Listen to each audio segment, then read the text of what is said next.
The vast majority of the people in the public are really quite confused about this topic of nutrition, which is pretty sad because now we know that nutrition ought to be the premier biomedical science of the future. America is suffering from diet-related illnesses. According to the American Cancer Society, men have a 47% risk of developing cancer in their lifetime. For women, it's a 38% lifetime risk. Colorectal, prostate, and breast cancer are among the most common. Dr. T. Colin Campbell, a nutritional biochemist who conducted groundbreaking research in the 1980s, may have the secret to preventing and even reversing some of these major health threats. I had certain ideas that everyone else had, that the good old American diet is as good as it gets. Well, we got into science, I started doing things, fantastic things, very exciting opportunities over the years. I learned that what I thought was true in the beginning is not true. Focusing on plant-based diets, he documented his research in the best-selling 2005 book, The China Study, co-written with his son and medical doctor, Thomas M. Campbell. The China Study reveals the dangers of consuming animal products and the benefits of plant-based nutrition. Dr. Campbell's team conducted lab research that connected nutrition to cancer. Their findings led them to the China Study, a study that spanned 10 years in rural China. Most of our nutrition information, incidentally, in textbooks and so forth, is based on using Western subjects by Western investigators. We haven't taken really into consideration other societies where their dietary practices are rather different. And of course, you get different diseases.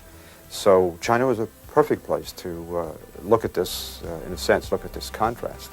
Dr. Campbell reported that when we were done, we had more than 8,000 statistically significant associations between lifestyle, diet, and disease variables.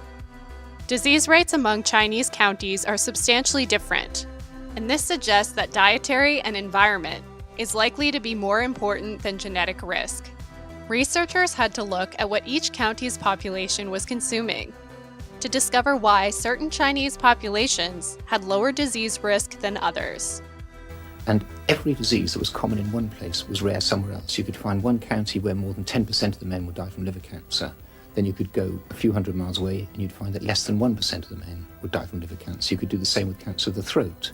You could do the same with having strokes, death from stroke.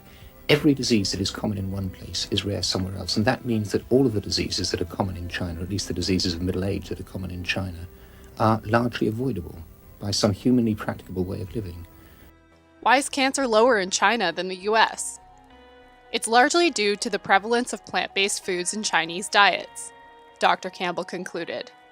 In America, protein makes up about 15% of diets, with 80% coming from animal sources. Chinese statistics showed that only 10% of total calories came from protein, and only 10% of that protein was animal-based. The study revealed a strong connection between diets high in animal protein and cancer. Low-protein diets below 5% decrease enzyme activity and prevent dangerous carcinogens from binding to DNA, even when that number is increased to 20% protein.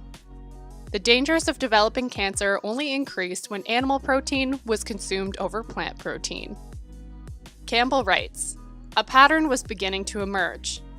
Nutrients from animal-based foods increase tumor development, while nutrients from plant-based foods decrease tumor development." The researchers also looked at casein, a protein that makes up 87% of cow milk protein. It was found that high doses of casein could turn on cancer genes, but low or no levels turn them off. Cow's milk protein, casein, is a chemical carcinogen that is more relevant than any other carcinogen identified so far. According to Campbell, dairy has consistently shown an increase in prostate cancer probability, saying that those who consume the most dairy have up to double or quadruple the risk. Among these individual observations, there's a whole series of them that we've now considered, and that is to say that the higher the fat intake, the higher the breast cancer risk. The lower the fiber intake, the higher the cancer risk for colon cancer and rectal cancer. Nutrient quality is also observed in the China study. Discussing cattle rearing practices, Campbell notes that America's increased disease rates preceded widespread hormone and antibiotic use. Organic beef, in his opinion, has the same overall nutrient profile as regular beef, the same molecular structure that makes it detrimental to our health. The really important thing, in my view, is animal protein. And that's a story that's been ignored for more than 100 years. Way back when they were first studying the question concerning factors in diet that cause atherosclerosis, for example, they were at that time discussing, was it the fatty or lipid part of the diet, or maybe it was a protein? They made a conclusion in the 1920s, serious researchers did. It was more about animal protein than it was about cholesterol or fat.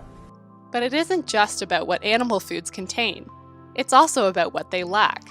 Plant foods are rich in vitamins, minerals, antioxidants, fiber, and protein. Plant-based foods ward off more than cancer too. They can prevent heart disease, autoimmune conditions, diabetes, bone degeneration, and brain disease. Since plants are rich in antioxidants, these nutrients bind to free radicals that cause diseases like cancer and eliminate them from the body.